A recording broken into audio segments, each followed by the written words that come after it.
Good evening mga kaduo. So it's Brian of Kid and Dad Motovlog. Kumusta po kayong lahat? So today is a very special day.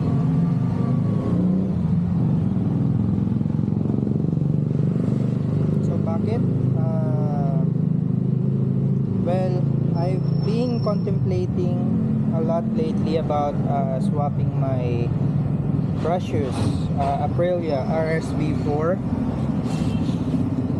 Oh, ano yun? Nakaapak pa ako ng gulay. Ulap. Yun nga, so I've been contemplating a lot lately about swapping my RSV4 to Ducati 899 Panigale. And well, the number one reason is about the mileage of my RSV4. So yung pagkakaroon ko ng OCD triggers a lot of stress for me about yun nga, yung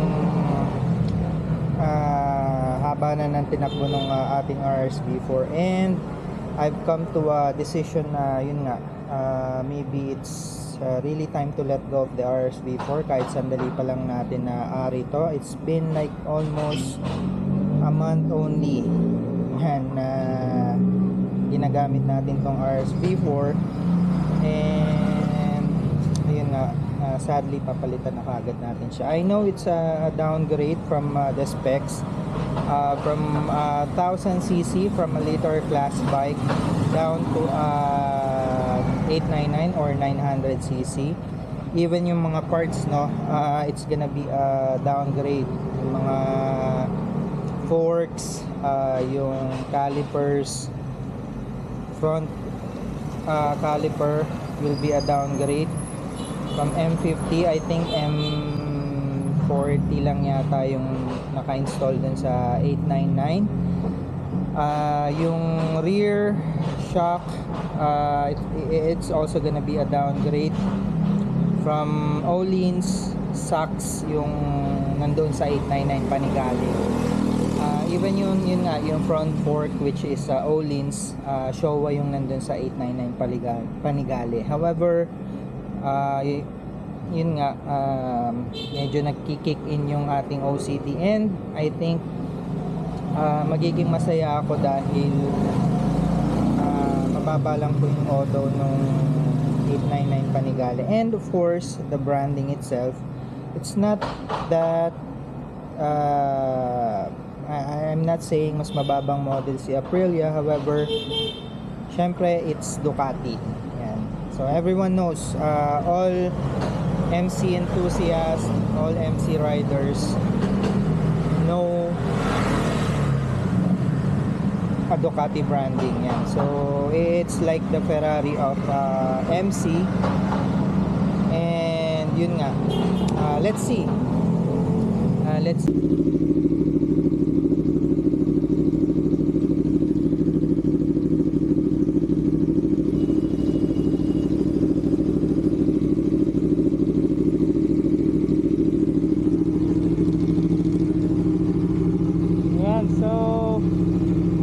Warm up lang natin yung engine, and after nito diretso na tayo. Punta na tayo sa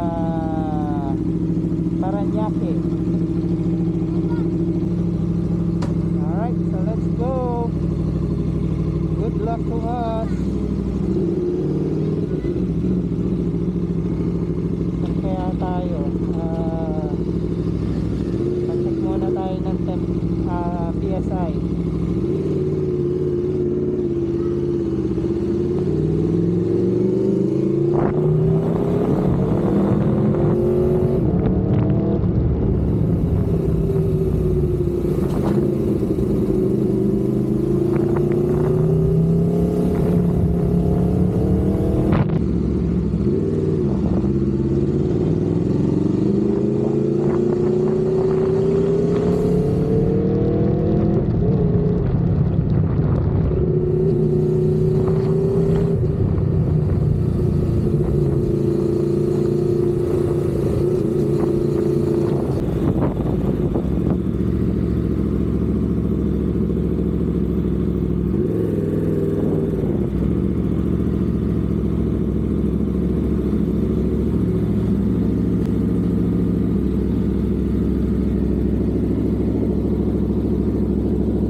So touchdown tayo dito sa bahay nila Bro Aldrin. And so siya yung may-ari nung ating ZX 10R, and pati na rin itong RSV4. Yan. So nandyan yung ating trade na Ducati Panigale. Ayan.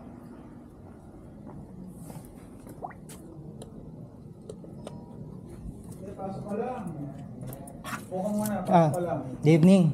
Laro-laro lang dito. Sige lang. Kailan alis mo? Sunday na. hindi ko na bukas, pwede pa. Kailan balik niyo? November 1 pa. Isang buwan? Oo, 1 month. Pwede malaman, no? Pagka, hindi kasi doon nag-work yung wife ko. Kaya nag-stay ka na matagal doon. Kasama mo si Si Matt. Kasama. Ito pala siya sa Manila? Singapore. 10 years na din yung sis ko. 10 years na. Balik lang kami doon. Last May, nandun kami. Itong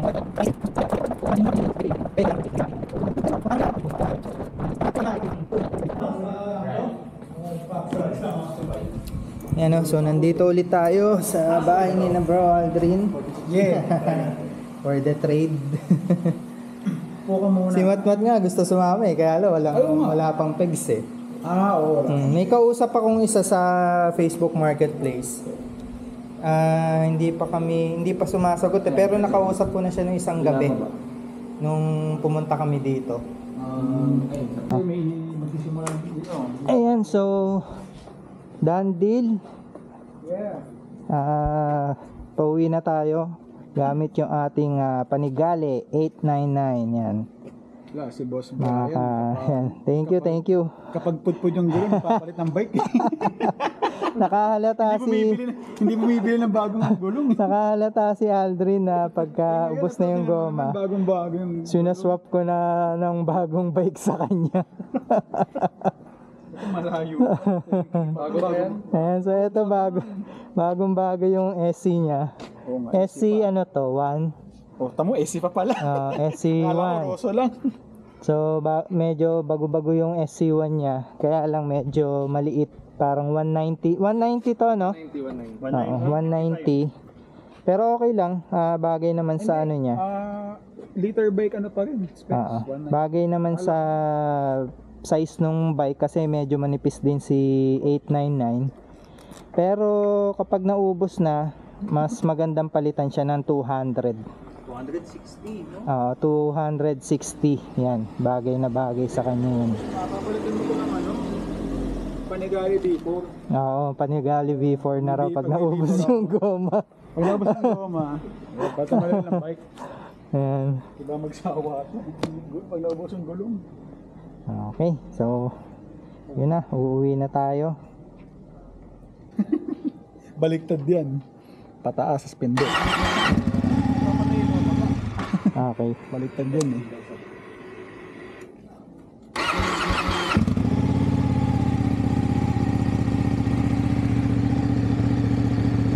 Ayan, so pauwi na tayo with our 899 Panigale. Temperature 29.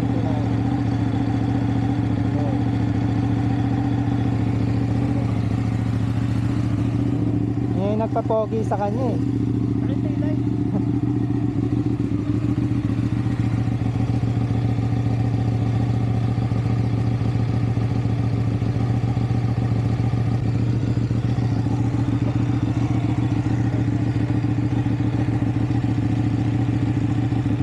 Tuloy na ako.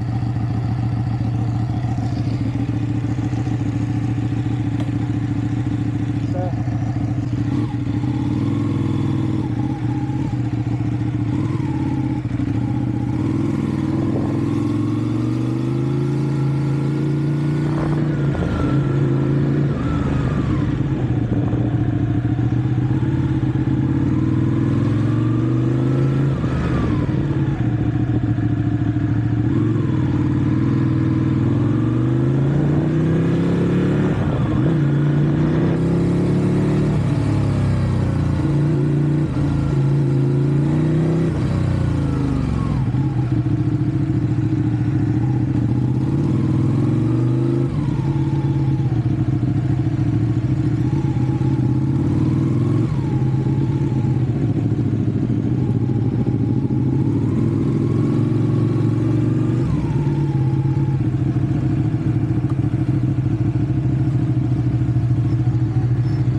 Boss, 500 po. 95. O kaya ano, sige, 95. 595.